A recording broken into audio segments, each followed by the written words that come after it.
Brother and sister, let me ask you a question.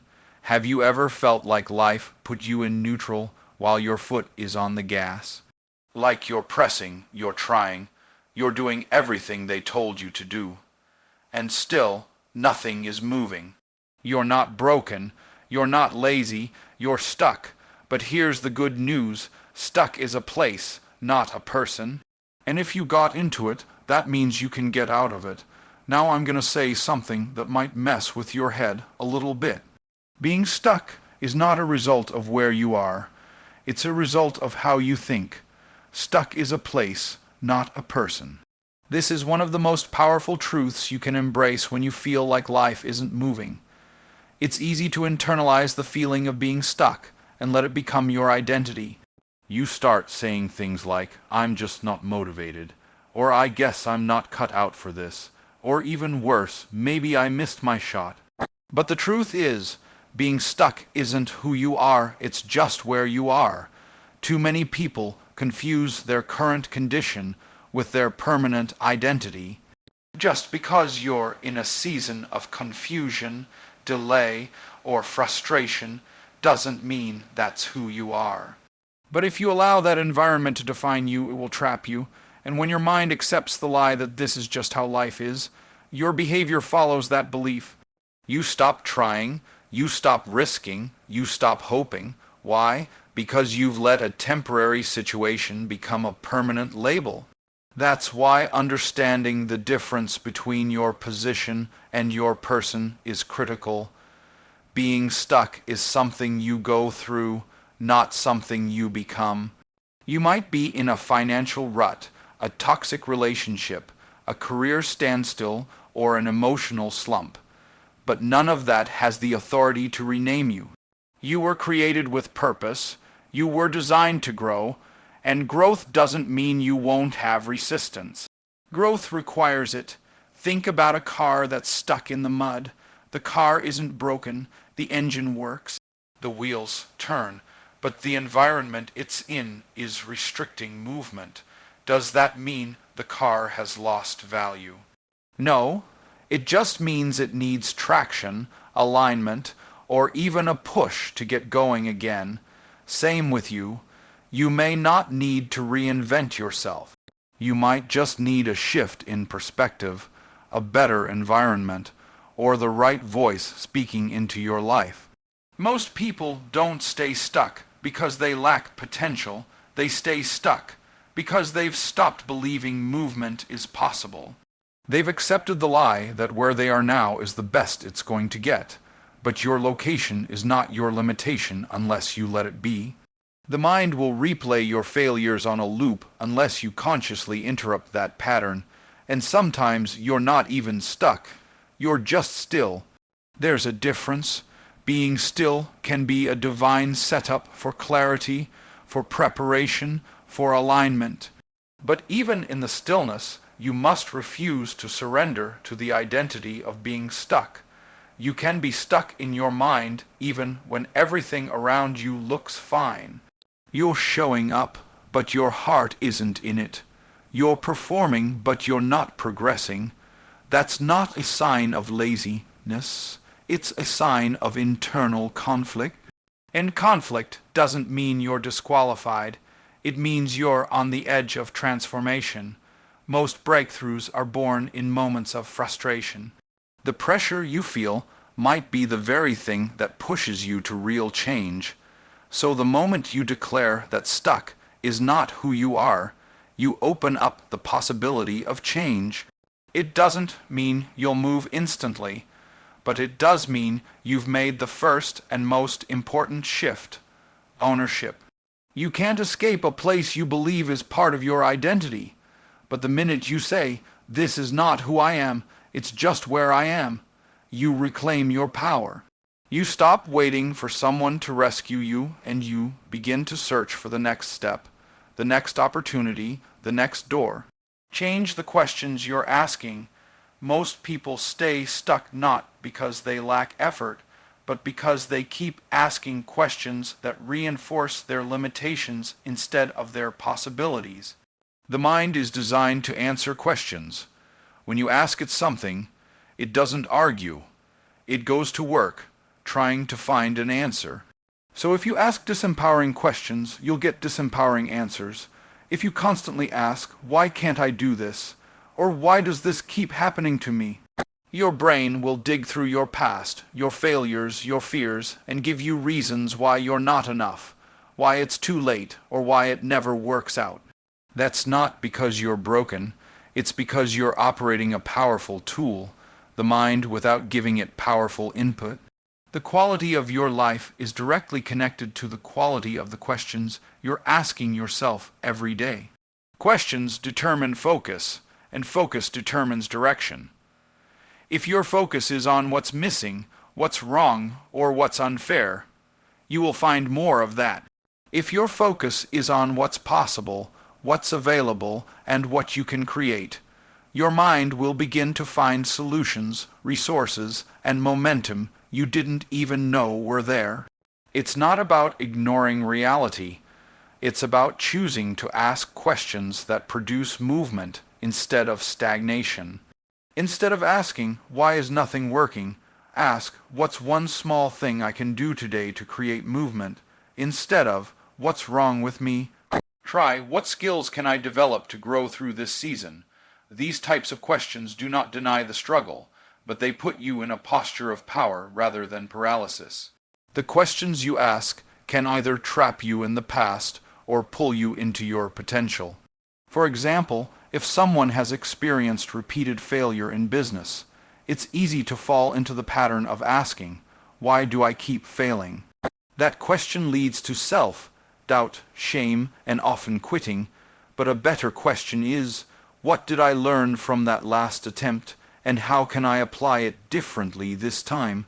That question keeps you forward, focused and growth-minded. It positions failure as feedback rather than a verdict. Even in relationships, the same principle applies. If you're always asking, why don't people treat me right? You'll begin to see yourself as a victim. But if you shift the question to, how can I communicate my boundaries clearly and attract the right people? Now you're taking ownership and stepping into your power to create change. Your language frames your reality, and questions are the beginning of language. Sometimes the breakthrough isn't in trying harder, it's in thinking differently. And thinking differently starts with asking differently. The right question can unlock a new strategy, a new idea, a new path you hadn't considered. It's not about pretending the challenges don't exist. It's about choosing not to keep circling the same problem without progress. One of the most dangerous habits is asking questions that look backward instead of forward. Why didn't I start sooner? Or why did I mess that up? Those questions lead to regret. Regret is a thief. It steals your energy, your creativity, your focus. But when you ask, what can I do now with what I know? Or what opportunity is still in front of me? You step back into your authority as a creator, not just a reactor. You don't need to have all the answers to get unstuck. You just need to ask better questions, not questions that shrink your vision, but questions that expand your faith. Not questions that magnify the problem, but questions that point toward the solution, because your next level doesn't require perfection. It requires curiosity, clarity, and courage. And all three begin with the questions you dare to ask. Wealth flows to Val, you be the blessing. This principle shifts everything. So many people are chasing money, opportunities, promotions, or recognition without first understanding the law of value. Money is not the root of success, asterisk value is. Asterisk money is simply a certificate of appreciation for the value you bring into the world.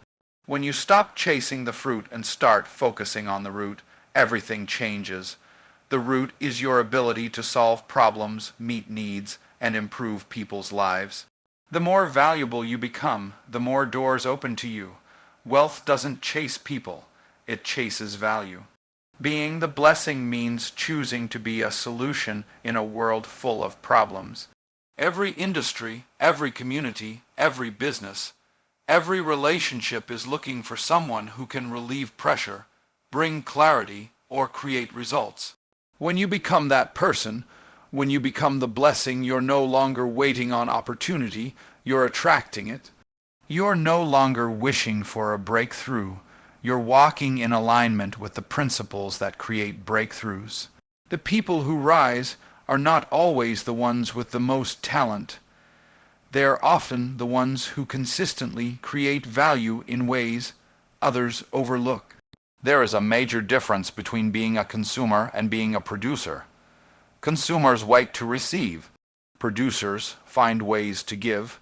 Not just give money, but give ideas, energy, attention, and excellence. And when you start showing up in life as a producer, people take notice, your environment shifts, your influence grows.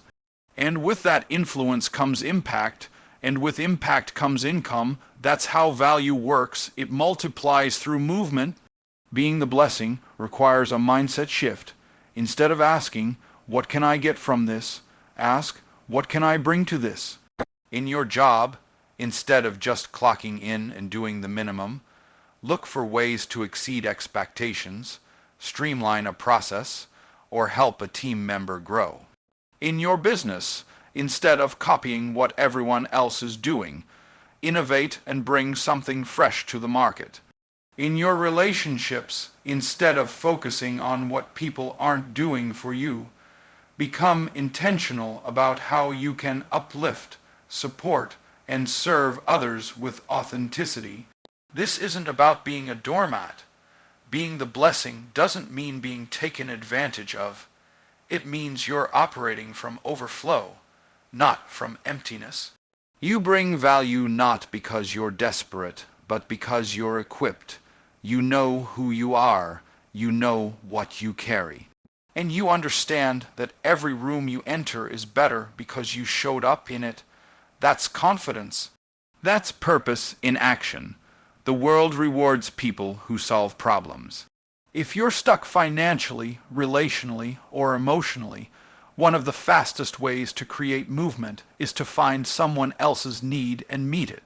Value creation gets your eyes off yourself and onto contribution. Contribution multiplies fulfillment, and fulfillment feeds momentum. You don't have to wait to feel qualified. You just have to start with what you have. When you become a person who adds value, you build something that can't be ignored: trust, reputation, and ultimately influence. Don't underestimate the value of showing up with integrity, consistency, and excellence. Those things are rare. And when you carry what's rare, you become what's sought after. You don't have to scream to be seen. You makes you visible. In any field, in any season, the one who becomes the blessing will never be stuck for long, because doors open for those who carry answers. Problems create platforms, and when you stop waiting for the blessing and choose to be the blessing, you tap into a flow that can't be stopped. That's where wealth begins, not with chasing, but with becoming. Upgrade your identity to match your destiny. Every outcome in your life is downstream from who you believe you are. You don't get what you want, you get what you believe you're worthy of. And most people stay stuck not because they don't have goals, but because their identity doesn't align with those goals. They're trying to change their behavior without changing their self-concept, but behavior is the fruit. Identity is the root. If you want to rise to the next level, you have to stop seeing yourself as the version of you that settled and start seeing yourself as the version of you that succeeds. You can't step into a higher destiny with a lower identity. If you see yourself as someone who always struggles, who always fails, who always gets overlooked, then even when opportunities come, you'll either sabotage them or shy away from them. Because your subconscious mind always fights to stay congruent with the story you tell about yourself. If you keep saying things like, "I'm not good with money," I'm just not a leader, or that's just not me. You reinforce an identity that keeps your future locked inside a past version of you. Identity is powerful because it becomes a filter. You won't act inconsistent with what you believe you are. That's why changing your environment or changing your routine alone isn't enough. If you don't change your internal picture of who you are, the results will be temporary. But the moment you begin to believe differently about yourself, everything starts to shift. Your thoughts change, your decisions change, your energy changes, and your results change. Upgrading your identity is about stepping into the truth of who you were designed to be, not who life has tried to condition you to be. The world will always try to label you based on your past, your mistakes, or your limitations. But your destiny doesn't come from labels. It comes from vision. You have to choose to see yourself not through the lens of history, but through the lens of possibility. Start asking, who do I need to become to carry the weight of the life I'm asking for? Because the next level doesn't just demand more from you. It demands a new version of you. Not a fake version, not a masked version, but a fuller version. A version that operates in clarity, purpose, and conviction. This is not about hype or pretending. It's about ownership. You have to own your identity before the results show up. The athlete trains like a champion before the title. The entrepreneur thinks like a CEO before the revenue. The leader leads before the position. Identity is not about waiting until life gives you permission. It's about giving yourself permission to become. When you start showing up like the future you, the world responds differently. People treat you differently. Opportunities align more naturally. That's not coincidence. That's identity in motion. This shift requires more than motivation. It takes intentional decisions, repeated action, and a refusal to be loyal to old limitations. You may have been raised in dysfunction. You may have failed more times than you can count. You may have heard voices all your life telling you that you'll never measure up. But those voices don't get the final word unless you let them. Upgrading your identity means you replace those voices with new declarations. You don't wait to feel like you've changed. You decide that you've changed, and you back that decision with aligned action. Every time you act in agreement with the future you reinforce the new identity. You cast a vote for the version of yourself you're becoming. And over time, those votes turn into belief, and that belief shapes your destiny. You're not stuck because of your circumstances. You're stuck because of the version of you you've been loyal to. But the door to your next season opens the moment you stop asking, "Can I really do this?" and start declaring, "This is who I am now." Clarity comes from motion. Move your feet. One of the greatest myths that keeps people stuck is the idea that they need to figure everything out before they take action. They believe clarity is something that arrives fully formed, like a lightning bolt of revelation. But in reality, clarity is not the starting point. Clarity is the byproduct of movement. You don't get clear and then move. You move, and the movement brings clarity. Action creates insight. Every step you take reveals something you couldn't see from a distance. Many people are waiting for certainty before they start the business, make the call, write the book, launch the idea, or have the conversation. But certainty is not the fuel of progress. It's the reward of obedience. You have to move while you're still unsure. You have to walk while the path is still foggy. That doesn't mean being reckless. It means trusting that direction becomes clearer as you move. You'll never figure out the full plan standing still. Life doesn't reveal itself to the frozen. It opens up to the faithful. Every breakthrough begins with a first step. but fear will always try to talk you out of it by demanding a detailed map. Fear wants you to know exactly how it will all work out. Faith says, just take the next step. When you move your feet, you signal to yourself and to the world that you're serious. You shift from a posture of hoping to a posture of building. You start attracting opportunities, ideas, people, and momentum that only show up once you're in motion. Nothing happens until something moves. Action breaks confusion. You can sit around and overthink for days, weeks, or years, but overthinking doesn't solve problems. It just drains your energy. Taking action, even small, imperfect action, gives you feedback. That feedback becomes information. That information becomes wisdom. Wisdom sharpens your next move. It's a cycle of progress, and it only starts when you stop waiting and start doing. Motion doesn't mean you have everything figured out. It means you're willing to learn through the doing, not just the dreaming.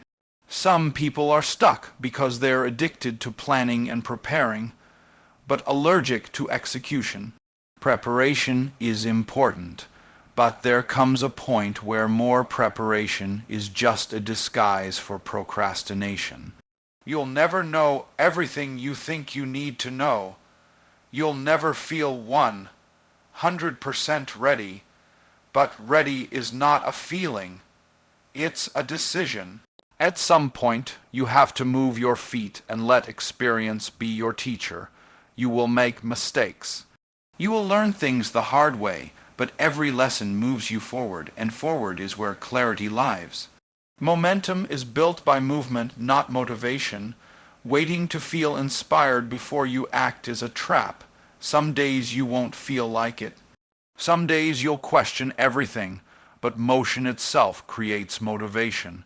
When you start to see progress, even tiny progress, it feeds your belief. And belief is what pushes you through when discipline is hard and the path is uncertain. The people who grow, succeed, and thrive are not always the smartest or most talented. They're the ones who kept moving. They walked through fear, through doubt, through failure, and they kept putting one foot in front of the other. You don't need a massive leap to start. You just need motion. One call, one conversation, one email. One decision, one page written, one commitment kept. Progress compounds. It starts with movement and multiplies through consistency. And every step you take tells your brain, this is who I am now. It rewires your identity from passive to powerful. It reminds you that you're not stuck, you're just paused. And the pause ends the moment you move your feet. Small steps unlock big breakthroughs. Most people overestimate what they can do in a short time and underestimate what small, consistent steps can do over the long haul. When you're feeling stuck, it's easy to believe that only massive, dramatic actions can get you out. But in reality, the most powerful changes often begin with the smallest shifts. A small step might look insignificant at first, but when repeated consistently, it carries momentum that leads to transformation. Breakthroughs aren't always explosive, they're often quiet, gradual, and built over time. One of the biggest lies that keeps people frozen is the idea that if they can't do everything, they shouldn't do anything. They tell themselves, if I can't work out for an hour, what's the point of 10 minutes? Or if I can't pay off all my debt now, why even try? This all or nothing mindset kills progress. Small steps might not seem like much today, but they are seeds, and every seed carries a future. The key is not in the size of the action, but in the consistency and direction of the action. Taking small steps requires humility and faith. Humility because you have to accept that growth might not look impressive right away. Faith because you have to believe that what you're doing today is building something you can't yet see. And this is where most people give up, not because they failed, but because they couldn't feel the progress. But just like a seed in the soil, just because you don't see growth immediately doesn't mean something isn't happening beneath the surface. You don't need to see results in week 1 or week 2 to stay faithful to the process. Trust the process enough to keep showing up even when the results aren't visible yet. A small step could be choosing to speak differently to yourself, replacing one negative thought with one empowering truth. A small step could be waking up 15 minutes earlier to read, reflect, or plan. A small step could be having one courageous conversation you've been avoiding. These actions may seem tiny in the moment, but they compound, and the compound effect is one of the most underestimated forces in life. What you do daily matters more than what you do occasionally. When small steps become habits, habits become patterns, and patterns create destiny. Every major transformation you see in someone's life began with a moment of decision, followed by a small step. No one becomes successful overnight. No one becomes wise overnight. No one builds a great relationship, a strong business, or a powerful mindset in one day. It happens through daily effort, daily choices, daily faithfulness. And the beauty of small steps is that they are available to everyone. You don't need permission. You don't need resources. You just need the will to begin. When you take a small step, you send a signal to yourself and to the world that you are no longer stuck. You are in motion. That motion may not feel fast, but it's powerful because it keeps your hope alive. It keeps your focus sharp. And it gives your mind proof that change is possible. One of the most dangerous things is the feeling of helplessness. Small steps break the lie that you're powerless. They remind you that you can choose, you can build, you can create. You are not at the mercy of your circumstances. Breakthroughs often come when you're least expecting them, but they rarely come to the one who is sitting still. They come to the one who kept moving, who kept planting, who kept watering, who kept believing. And if you want to see the extraordinary, don't wait for the perfect moment. Start with the ordinary. Start with what's in your hand. Start where you are. Because the small steps you take today might just be the beginning of the break, through you've been praying for all along.